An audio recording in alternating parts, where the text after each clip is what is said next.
Gracias, Jesús. Es el mejor lugar que podemos estar, Padre. A tus pies es el lugar donde reconocemos, donde el mayor sos vos, Señor. Donde sos nuestro amo, nuestro dueño, y estamos simplemente a merced tuya, Padre. No importa lo que hayamos hecho, no importa los logros que hemos obtenido, solamente importa, arrojamos todo a tus pies como esos ancianos en Apocalipsis, dice que arrojaban sus coronas, arrojaban sus méritos a los pies del Cordero, a los pies del Señor. Amén. Así que damos gracias, Señor, porque en esta mañana podemos darte todo lo mejor. Hemos iniciado esta reunión diciendo te daré lo mejor, y vamos a terminar esta reunión diciendo te daré lo mejor, Señor. A tus pies queremos estar, Padre. Arrojamos todo de nosotros, inclusive sean cargas, sean cuestiones pesadas que estamos arrastrando, situaciones. El Señor está diciendo dejad a mí mis cargas, yo me la quiero llevar. Señor, esta mañana, Padre, queremos que tu fortaleza, Señor, se apodere en nuestras vidas, Señor. Toda distracción salga en nuestra mente, Padre.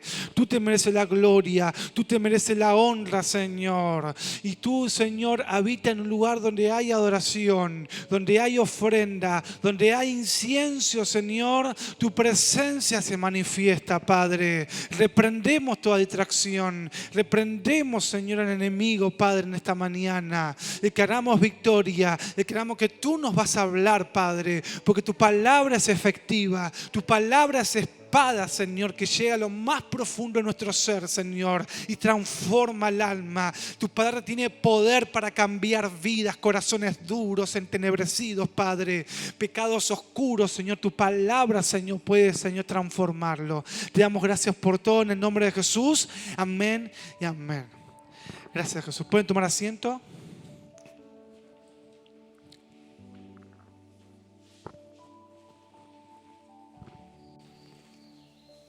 Bueno, Dios los bendiga en esta mañana. Amén. Sean bienvenidos a la casa del Señor. Vamos a compartir la palabra de Dios. El mensaje de hoy es santidad contagiosa. ¿Cuántos quieren contagiarse de santidad? ¿Será posible que podamos contagiarnos de santidad? El otro día veía a los influencers. Influencers son personas que logran influenciar, como propiamente dicho, ¿no? Su palabra lo dice, influenciar gran parte de la sociedad. Muchas veces son, hoy en día, los mayores influencers en la sección etaria de edad, ¿no? Son más jóvenes, porque los jóvenes siempre es como que los más grandes buscan en un perfil joven, ¿no? Pero los influencers del mundo pueden ser personas millonarias, pero también hoy en día son personas que lograron trascender a través de las redes sociales, ¿no? Ese medio de comunicación como redes sociales, ¿no? Videos en streaming y demás, ha permitido que influencien gran parte de la sociedad, ¿no? No solamente los jóvenes, sino también los otros estratos sociales, otro tipo de edad. Pero hay una frase que dice, dime con quién andas y te diré quién eres, ¿no? Sabemos que las influencias son reales, las influencias en cualquier etapa de la vida son reales. Nosotros somos producto muchas veces de influencias, nos hemos comportado muchas veces de cierta manera por las influencias que nos han sido, ¿no? Hemos sido atraídos por esas influencias, y muchas veces los padres, ¿no? Con sus hijos quieren que sus hijos tengan buenas influencias, ¿no es así? Por eso deben los padres ver con quiénes se juntan sus hijos, deben hasta el último momento intentarlo, cuidar el círculo de sus hijos y tratar de interrogar, de preguntarle, tratar de hacer un seguimiento, porque como padre imagino que quieren que tengan una influencia buena, porque depende con quién anda, ¿no? Muchas veces afecta, ¿no? su vida, su estilo de vida, su comportamiento. Pero también para eso tenemos que invertir nosotros en tener buenas relaciones. Así como los padres deben invertir en sus hijos, quizás, si no sé, un ejemplo, los jóvenes salen, los jóvenes de la iglesia salen, una salida de los jóvenes, los padres muchas veces tienen que invertir un poquito para que los jóvenes puedan tener un círculo, un círculo bueno, un círculo sano, ¿no? Así como este ejemplo, también nosotros tenemos que invertir en tener buenas relaciones, en tener buenas influencias, ¿sí? Muchas veces las influencias nuestras son pésimas, quizás ese noticiero, ¿no? ¿Y cómo termina uno? Una persona que ve todo el día noticiero, ¿cómo termina? Con pánico, miedo, diciendo que el dólar nos va a destruir, diciendo que salimos a la calle y ya nos va a ver, la primer moto que vemos, ¿no? Nos va, ¿no?, a acribillar, nos va a sacar. Entonces vemos con pánico, pero debemos tener, ¿no?, ser sabios y saber qué queremos invertir, en qué queremos, ¿no? Y debemos ver cuáles son nuestras influencias. Y sabemos que todo influencia, tanto una persona buena, influencia para bien, y una persona mala, influencia para mal, ¿no? Pero debemos saber qué influencia más, ¿no? Esto es quizás como uno se ha pensado en un momento, ¿qué influencia más? ¿Lo bueno o lo malo? No, porque muchas veces decimos, el mundo te influencia más, el mundo te atrapa. Cuando te agarró el mundo, ya está. No sé si están así muchas veces, ¿no? Porque a veces nos pasa decir que parece que el mundo tiene poder y donde le diste un poquito de lugar ya te tomó el control de tu vida y el mundo parece que te atrapó y la iglesia es como un lugar, ¿no?, anticuado, un lugar de sufrimiento nada más. Y quizás no es tan así, ¿no? Esto es como decir, ¿cuál saca más, ¿no? ¿Qué es más efectivo, el jabón o la suciedad, ¿no? ¿Qué es más efectivo, el bien o el mal, ¿no? ¿Qué influencia más, la santidad o el pecado, la impureza, ¿no? Y son como dos dicotomías, como dos situaciones, ¿no?, yuxtapuestas, dos situaciones enfrentadas, pero en la lógica antigua, en el Antiguo Testamento, decían, ese era el pensamiento, que había tres esferas. Por un lado estaba la santidad, al otro extremo estaba el pecado, lo impuro, y en el medio estaba la vida cotidiana. Los que estaban en los extremos no podían, eran personas inalcanzables. Si alguien logró estar en alguno de los extremos, un pecado absoluto o una santidad absoluta, no estaba en esta tierra, ¿no? Pero uno estaba en el medio y decían, bueno, si iban para un costado, ¿no?, o iban siendo contagiados de lugar a otro. Por eso inclusive el Señor, al principio, según la lógica, el pensamiento que tenían en ese momento. Imagínense, estoy hablando hace 3000 años atrás, ¿no?, cuando el pensamiento quizás era mucho más rudimentario, costaba más. El Señor decía, sus preceptos decían, ¿no?, el arca, por ejemplo, no podía tocarlo cualquier persona porque morías, ¿no? Hoy en día ese pensamiento no podría acoplarse a nuestro porque cambió mucho la forma de pensar. Pero imagínense en esa época, cómo uno interpretaba la santidad. Por ejemplo, para el pueblo judío, interpretar la santidad era no tocar el arca porque era un lugar santo. Era un lugar donde solamente si tocabas te morías, ¿no? Por eso un pensamiento que recién decía, había esfera. En un extremo estaba la santidad, en el otro extremo estaba la impureza.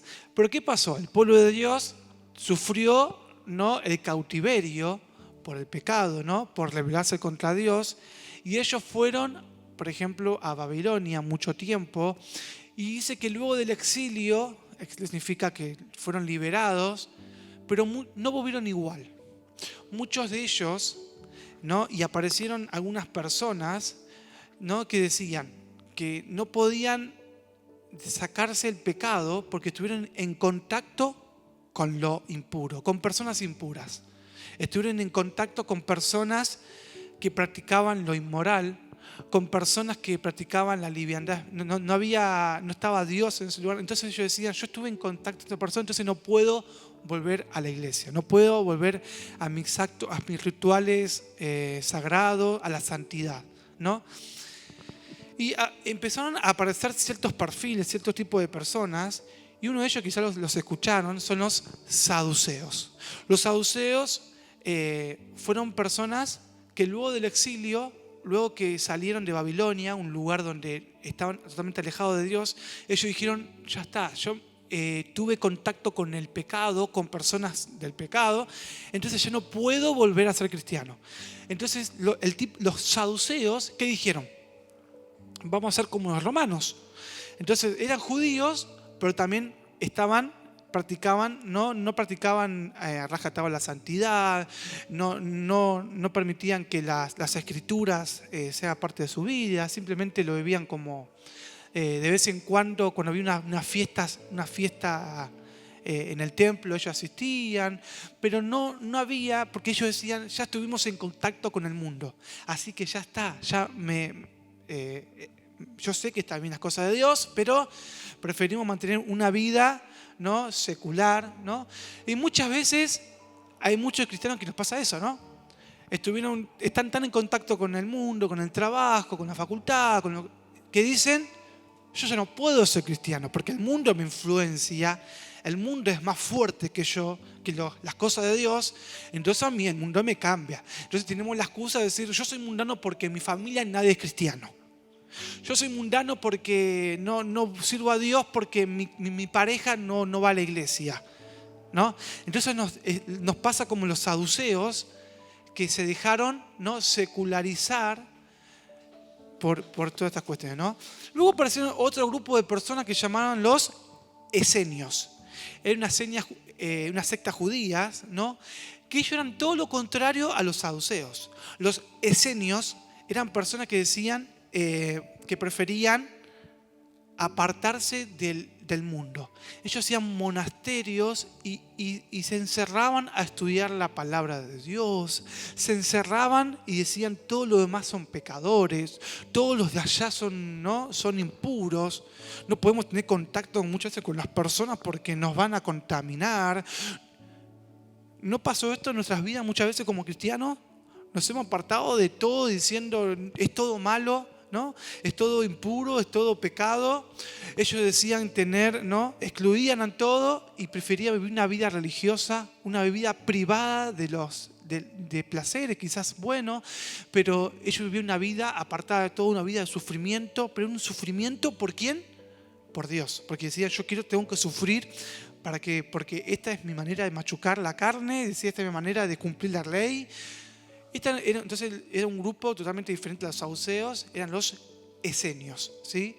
Luego estaban los celotes. Un ejemplo de los celotes es muy conocido, los discípulos es Pedro, ¿no? Eran gente que eran judíos también, que no eran ni saduceos, tampoco eran apartados de Dios totalmente como los esenios, pero los celotes eran violentos.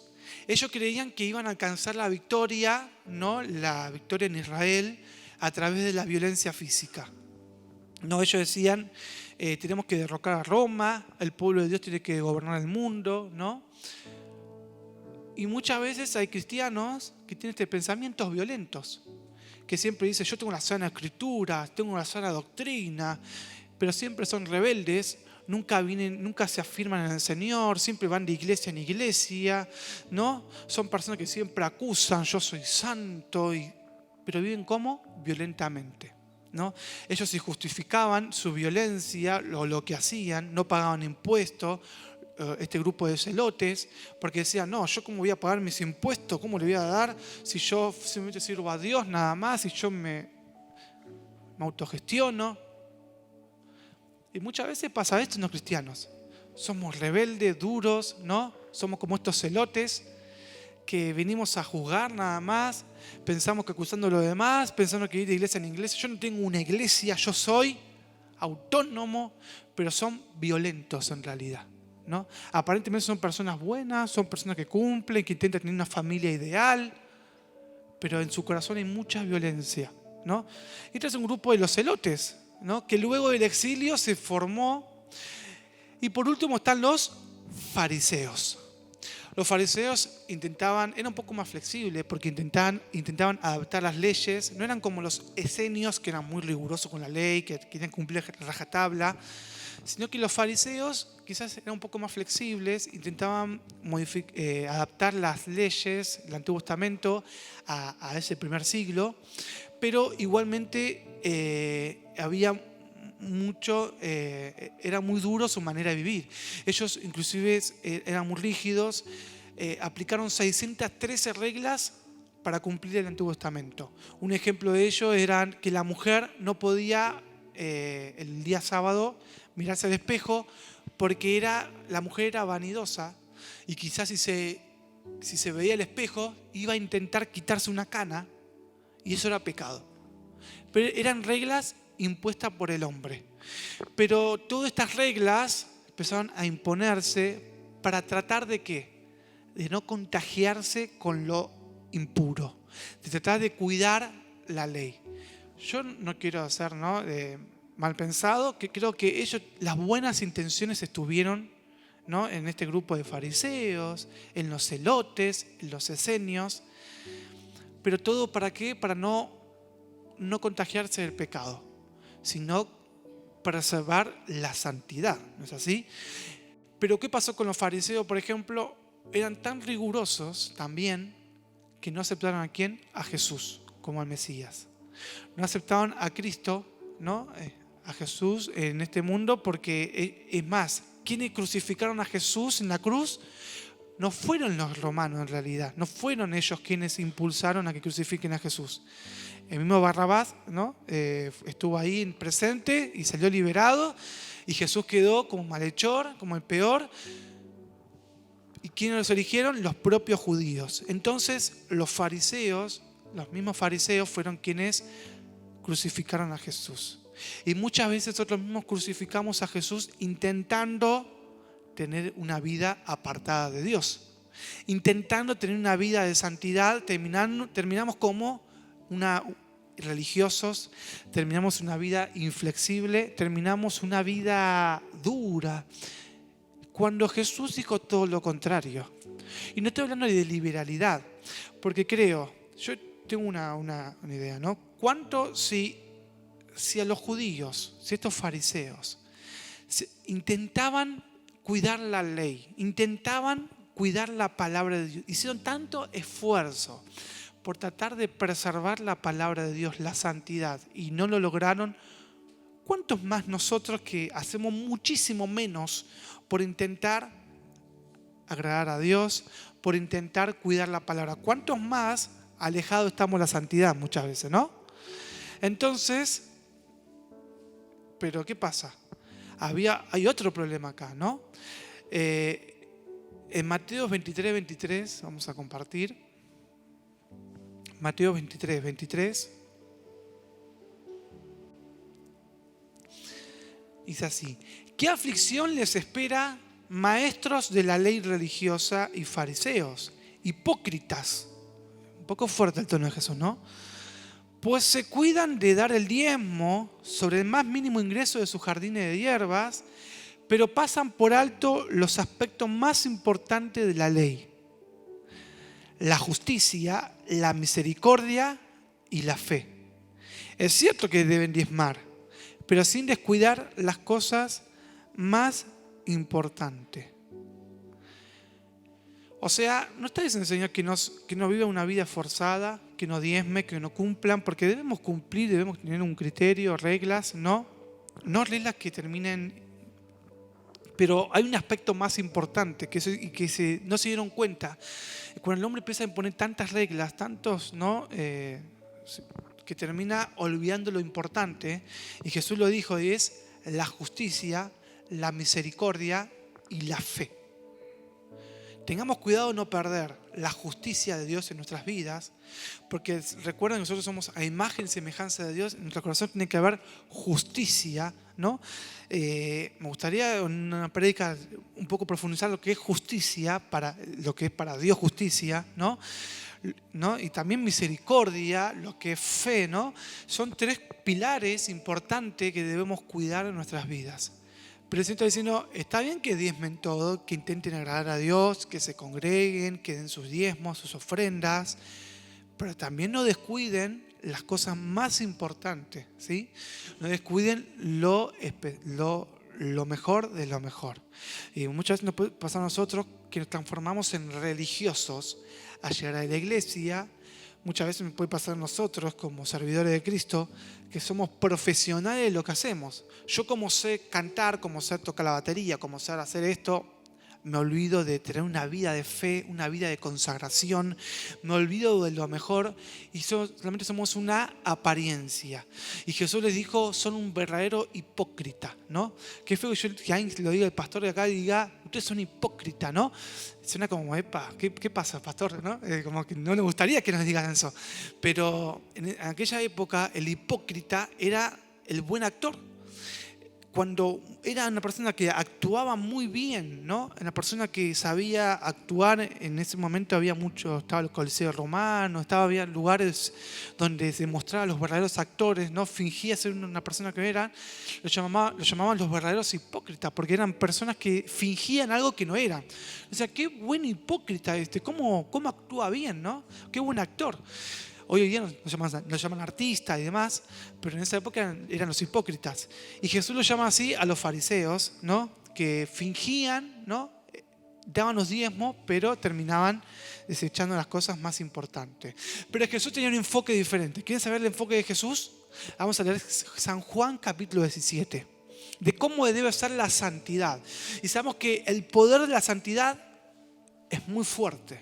La influencia de la santidad es muy fuerte. Muchas veces pensamos que el pecado nos va a contagiar. Muchas veces pensamos que un poquito de pecado y ya me ganó el pecado. El mundo ya me ganó. Y no es así. Juan 17:14 dice, les he dado tu palabra, dice Jesús en una oración, y dice, y el mundo los odia. Esto es para nosotros, Jesús nos dijo, ¿no? Repite de vuelta, les he dado tu palabra y el mundo los odia, porque ellos no pertenecen al mundo, así como yo tampoco pertenezco al mundo. No te pido que los quites del mundo, sino que los protejas del maligno. Al igual que yo, ellos no pertenecen a este mundo. Hazlos santos, ¿con qué? Con tu verdad. Enseñan tu palabra, la cual es verdad. Así como tú me enviaste al mundo, yo los envío al mundo y me entrego por ellos como un sacrificio santo para que tu verdad pueda hacerlos santos. ¿Y cómo somos santos? A través de la palabra de Dios. ¿El Señor quiere que nos apartemos del mundo? No. El Señor dice, ellos no son del mundo. El Señor dice a nosotros en su oración al Padre, ustedes no son del mundo, pero tienen que ir al mundo. Todo lo contrario con lo que pensaban el pensamiento de los fariseos, de los esenios, ¿no? Que decían, nosotros no nos podemos contagiar con las demás personas, con lo impuro, ¿no? Pero el Señor está diciendo, seamos santos, ¿para qué? Para que vayamos a lo impuro, a lo más despreciable de esta tierra, a lo que nadie quiere tocar, ahí debemos estar nosotros. Pero recuerden esta condición, antes debemos estar nosotros santos. Debemos ser influenciadores de la santidad. Debemos influenciar. Mateo 7:17 dice, luego Jesús entró en una casa para alejarse de la multitud y sus discípulos le preguntaron, ¿qué quiso decir con la parábola que acaba de emplear? ¿Ustedes tampoco entienden?, preguntó Jesús. ¿No se dan cuenta de que la comida que introducen en su cuerpo no pueden contaminarlos? La comida no entra en su corazón, solo pasa a través de su estómago y luego termina en la cloaca, ¿no? Al decir esto, declaró que toda clase de comida es aceptable a los ojos de Dios, ¿no? Y entonces agregó, es lo que sale de su interior lo que contamina. ¿Qué cosa? Pues de adentro del corazón de la persona salen los malos pensamientos, la inmoralidad sexual, el robo, el asesinato, el adulterio, la avaricia, la perversidad, el engaño, los deseos sensuales, la envidia, la calumnia, el orgullo y la necedad. Todas esas vilezas provienen de adentro. Estos son los que los contaminan. Jesús se rodeaba de cobradores de impuestos, con prostitutas, con mujeres. Las mujeres, recuerden que eran desechables, no eran como hoy pensamos una persona, ni siquiera muchas veces eran consideradas personas, ¿no? Eran como, en la concepción muchas veces eran como objetos, ¿no? Y aún así era más agravado porque eran pecadoras, peor todavía, eran más desechables. Pero Jesús estaba con los pecadores, Jesús estaba con las personas que más necesitaban, que nadie quería estar. Jesús estaba, ¿sí?, con lo más impuro. Pero Jesús dijo, no es que se van a contaminar por trabajar en un trabajo secular.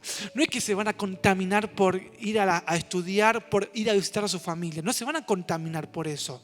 Vos podés estar viniendo a la iglesia todos los días y en tu corazón puede haber deseos engañosos, puede haber, como decía acá Jesús, calumnia, puede haber deseos sexuales desenfrenados, ¿no? Puede haber tantas cosas. Y eso no tiene nada que ver con las cuestiones del mundo, ¿no? Inclusive las comidas, decía, si yo como esto voy a contaminarme y voy a pecar y ya está, Dios no me va a poder usar. Y Jesús que no tiene nada que ver eso, ¿no? La cuestión pasa por otra parte, la cuestión pasa por el corazón, por cómo nos comportamos, quiénes somos realmente, ¿no? Y Jesús, como dije recién, se reunía con pecadores, con personas que se portaban mal, con personas que nadie quería estar, pero Él estaba ahí. Él estaba para influenciar. ¿Por qué? Porque tu santidad contagia. Donde vos estás, contagiás santidad. Hay santidad, ¿no? Cambiás la atmósfera, sos persona que influencia, ¿sí? Por ejemplo, una mujer que tenía un flujo de sangre hace 12 años, estaba una enfermedad incurable, dice que lo dio todo, pagó los mejores médicos, pero no había logrado solucionar su problema. Una mujer que no podía acercarse a la multitud de la gente porque podía ser muerta, porque era considerada impura esa mujer. Dice que logró tocar a Jesús y el poder de Jesús, y Jesús se detuvo y dijo, salió poder de mí. ¿Sabe una cosa? Cuando vos te empezás a involucrar con el mundo, con los pecadores, ¿sabe qué va a pasar? La gente, si el pecador te toca, no es que va a decir, oh, soy un pecador más ahora. No, todo lo contrario. Va a pasar que el poder de Dios va a salir de tu vida. Cambiemos este pensamiento de decir, no, si yo estoy en un trabajo secular, ya está, ya me van a ganar, voy a empezar a hablar, decir malas palabras, voy a decir, no sé, me voy a comportar mal. Jesús dice que cuando una mujer pecadora lo tocó, el poder de Dios salió salió poder de mí, dijo Jesús, ¿no? Cuando estemos en lugares incómodos, va a empezar a salir poder de tu vida, palabra de Dios en tu vida. Ni siquiera muchas veces vas a hablar de Dios. Muchas veces con solo estar, la atmósfera va a cambiar. La gente va a tener hasta vergüenza de comportarse mal, de decir malas palabras. En mi trabajo me pasa muchas veces. Dice, ay, perdón, no quiero decir malas palabras porque es. Ni siquiera saben que soy cristiano, pero ya saben que tienen que comportarse bien por solo estar yo, ¿no? Pero uno tiene testimonio, trata de tener una vida, ¿no? Dante Gebel decía, hace mucho una prédica que escuché, que decía, somos tan higiénicos espiritualmente y moralmente que terminamos desechando a las demás personas. Que no podemos, las personas no cristianas no pueden acercarse a la iglesia porque somos tan higiénicos espiritualmente que no pueden acercarse a la iglesia. Y eso es malo, porque decimos, queremos cuidarnos del mundo, queremos cuidarnos de no contaminarnos, pero terminamos desechando muchas veces al no cristiano. ¿No es así? Terminamos diciendo, ay no, vos sos un pecador, terminamos juzgando, ay, qué con lo que hiciste, mira qué persona lo que hace, mira sus vicios. Jesús se enojó mucho cuando había en el templo y era un lugar muy particular porque vendían la propia ofrenda, hacían negocio, el mismo iglesia. El lugar se llamaba el Patio de los Gentiles. El Patio de los Gentiles era un lugar donde el no judío podía asistir a ese lugar e igualmente alabar a Dios y buscar a Dios. Pero estaba ocupado por situaciones ritualistas.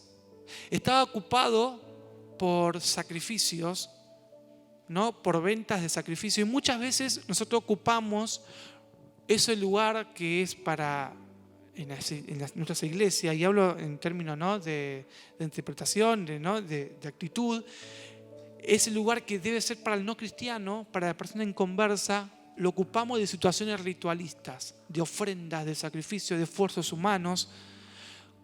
Y Jesús se enojó tanto que empezó a golpear las cosas, destruir, y dijo, este es lugar, porque era un lugar donde el mundo entero podía venir a ese lugar. No había nadie te podía decir nada por estar en ese lugar. Pero ¿qué pasa? Estaba ocupado por rituales, estaba ocupado por ofrendas, por ventas, ¿no? Y muchas veces nosotros podemos estar ocupando ese lugar en nuestras vidas y no permitiendo que personas inconversas logren conocer a Cristo. ¿Sí? Así que bueno, ese lugar, ¿no? Y sabemos que la santidad es más poderosa que el pecado. La santidad es mucho más fuerte que el pecado. ¿Cuántos lo creen esto? Que hay poder en la santidad. Yo creo que en la santidad hay poder. Por ejemplo, Pablo inclusive dice, no se separen si tiene una persona inconversa, no se separen si tu cónyuge no va a la iglesia. Al contrario, tu pareja es bendecida porque vos, santificada, porque vos te decidiste buscar a Dios. Entonces, ¿creemos que la santidad es contagiosa? ¿No? Esa es una pregunta que les voy a hacer para que estén pensando, ya vamos cerrando. ¿Están tan preocupados en cuidar tu santidad y reputación que te olvidas del necesitado que está casi muerto en pecados? ¿Se acuerdan esa predica que hace 2 domingos atrás de la persona que estaba a un costado y buen samaritano se acercó? ¿No? ¿Sirves a Dios cuando te sientes bien espiritualmente o estás convencido que eres santo por la sangre de Jesús? ¿No? ¿La gracia de Dios es mayor que nuestro pecado? ¿No? ¿La sangre de Cristo puede aún limpiar nuestros pecados más oscuros? ¿No? Entonces, ¿estamos tan convencidos de que lo de Dios es más fuerte que el pecado, que el mundo? ¿O todavía decimos, no, todavía el mundo es más fuerte? Vi una película y ya está, no quiero buscar más a Dios, estoy frío. No, lo que Dios puso en vos es algo poderoso. La gracia de Dios es más fuerte y no importa el pecado más oscuro. La gracia de Dios, el Señor en un instante puede limpiar tu corazón y perdonarte y hacerte una persona nueva. En un instante, en un segundo. El problema somos nosotros que no le creemos a Dios, que pensamos que el pecado es más fuerte. Y cuando termino dice, John Wesley, una frase dice, la frase santos solitarios contradice la enseñanza del Evangelio tanto como la contradice la frase adúlteros santos. El Evangelio de Cristo solo conoce la religión que es social y solo conoce la santidad que es social. O sea, la santidad de Dios no es para aislarse, sino para compartirla, para estar compartiendo lo de Dios. Amén. ¿Cuánto entendieron la palabra de Dios? ¿Cuántos saben que la santidad es contagiosa? Que la santidad tiene poder. Y el Señor va a influenciar tu vida para que, con su palabra, con la verdad, para que la oración de Jesús última fue esta. Señor, no pido que los quites del mundo, sino al contrario, que los mandes en medio de este mundo pecaminoso que no entiende nada de mi palabra. Y el mundo muchas veces lo va a despreciar, pero aún así yo voy a estar con ellos. Amén. Un aplauso al Señor y vamos a... Gracias por esta palabra.